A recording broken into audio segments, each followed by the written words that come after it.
Bonjour à tous et bienvenue sur la chaîne YouTube de France Minéraux. Je suis ravie de vous retrouver aujourd'hui pour vous parler de la rhodochrosite. Alors tout comme la rhodonite, la rhodochrosite tient son nom du grec rhodon qui signifie rose. Ou rhodone d'ailleurs. Comme d'habitude, n'hésitez pas à me reprendre si j'ai mal prononcé ce mot. La rhodochrosite se compose donc de carbonate de manganèse et on en trouvera en Argentine, aux États-Unis et au Pérou.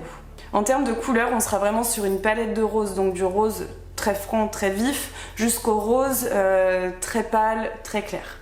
En termes de chakra, sans surprise, c'est une pierre qui est associée au chakra du cœur. Et en termes d'astrologie, c'est une pierre qui correspond au signe du Cancer, du Taureau et du Scorpion. En termes de vertus physiques, la rhodochrosite est une pierre qui est extrêmement efficace pour éliminer les toxines. Elle va donc vous aider à calmer les problèmes gastriques et va vous aider à détoxifier les reins et le foie. Elle va également réguler le sucre dans le sang, revitaliser le système nerveux et rétablir un bon rythme de sommeil. La rhodochrosite calme également les crises de stress. Donc on verra un petit peu plus tard dans cette vidéo les vertus de la rhodochrosite liées au psychique, donc voilà, au côté psychologique et à tout ce qui sera finalement rattaché au stress et à l'anxiété. La rhodochrosite a également un pouvoir sur les problèmes cutanés. Elle va permettre de calmer les rougeurs, mais encore d'autres types de troubles cutanés comme par exemple l'apparition d'acné. Alors bien entendu, si l'acné est d'origine hormonale, c'est encore différent et bien sûr, ça nécessitera un traitement, en tout cas une consultation chez un dermatologue et chez le médecin. Donc là on n'est plus du tout dans la lithothérapie pour le coup, mais voilà, si vous avez des petites poussées de boutons un petit peu, vous avez la peau qui s'encrasse entre guillemets assez facilement, en plus de vos soins quotidiens, vous pouvez utiliser la rhodochrosite. Sur le plan psychologique, la rhodochrosite est connue pour être la pierre de l'amour et de la compassion. Sur le plan émotionnel, elle va vous permettre en fait de faire remonter toutes les blessures du passé pour les traiter et donc guérir durablement de ces blessures. Donc c'est une pierre qui peut tout à fait s'associer avec la rhodonite, bien entendu. La rhodonite dont on a parlé donc jeudi dernier, enfin ce jeudi là, avant-hier. C'est une pierre effectivement que l'on peut également associer à la tourmaline rose et à la chrysoprase pour un travail de fond sur soi au niveau du développement personnel lié aux blessures du passé. Dans la vie quotidienne, c'est une pierre qui va vous aider à être beaucoup plus positif et à être dans l'optimisme. La rhodochrosite, tout comme la rhodonite d'ailleurs à ce niveau-là, vous permettra de réguler vos émotions tout en rééquilibrant le chakra du cœur et le plexus solaire. Donc on va vraiment réguler les émotions et les sentiments. Et au niveau du plexus solaire, ça sera vraiment sur l'émotivité et tout ce qu'on peut ressentir qui reste coincé finalement au niveau du plexus. Et cela va également participer à la confiance en soi. Comme toutes les pierres, la rhodochrosite a besoin d'être purifiée et rechargée. Pour ce faire, il faudra la purifier dans de l'eau et la recharger au soleil. Alors en termes d'expérience personnelle, j'avais très hâte de vous en parler puisque la rhodochrosite fait partie de mes pierres favorites.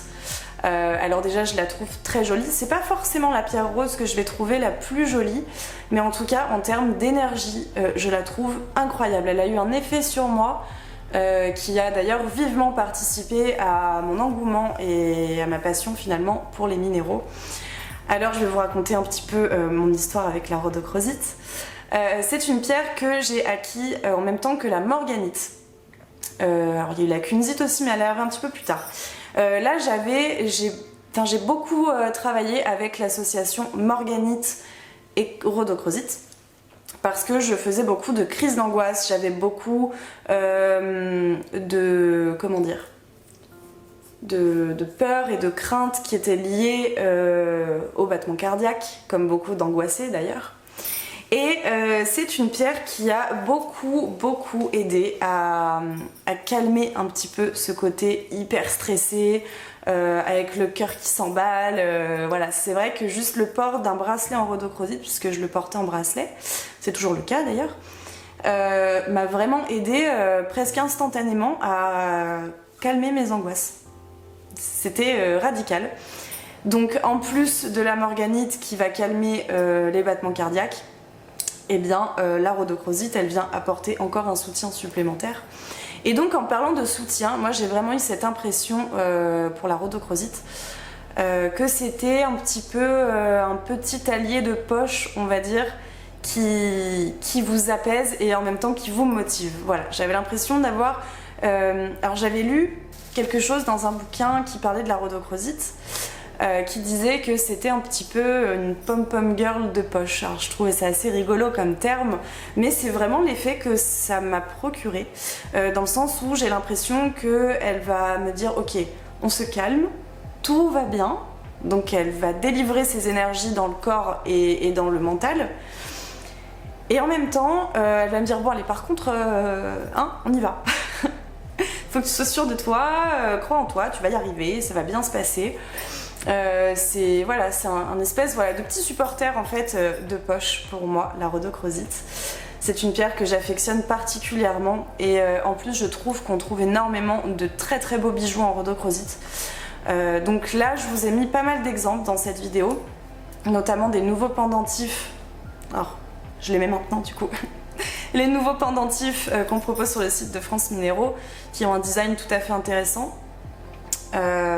Et également, voilà, après tous les autres produits finalement que vous avez vus dans cette vidéo, je trouve que c'est vraiment une pierre qui est magnifique. Voilà, c'est pas forcément la plus belle des pierres roses selon moi, mais ça en fait largement partie. Et donc du coup, comme je vous ai parlé de la rhodonite avant-hier, j'ai fait exprès en fait de parler de ces deux pierres en une seule semaine parce que je trouve que ce sont des pierres qui sont extrêmement similaires en termes d'énergie et qu'en fait elles se complètent super bien. Pour moi l'association rhodonite et rhodochrosite c'est vraiment quelque chose à essayer. Donc si vous faites partie des personnes qui associent la rhodonite et la rhodochrosite, n'hésitez pas à partager votre expérience en commentaire, je serais vraiment ravie d'avoir vos retours. Également si vous associez la rhodochrosite à la tourmaline rose ou à la chrysoprase, ou aux deux d'ailleurs, hein, selon comment vous travaillez avec vos pierres finalement. N'hésitez pas à partager vos témoignages, à partager un petit peu vos retours d'expérience. C'est toujours un plaisir de vous lire et d'échanger à ce sujet. J'espère que cette vidéo sur la rhodochrosite vous aura plu. N'hésitez pas à vous abonner, à liker, à partager aussi d'ailleurs. C'est toujours très plaisant de savoir que vous diffusez nos vidéos. En attendant, eh bien, je vous retrouve la semaine prochaine. Alors on va parler du signe astrologique des lions la semaine prochaine. Alors les petits lions, soyez au rendez-vous, et les autres aussi d'ailleurs si ça vous intéresse comme toujours. Comme d'habitude, j'ai hâte de vous parler de ce signe. J'adore parler d'astrologie, donc je pense que vous l'avez compris depuis le temps. Enfin voilà, donc je vous retrouve la semaine prochaine et je vous souhaite un excellent week-end et donc une excellente semaine.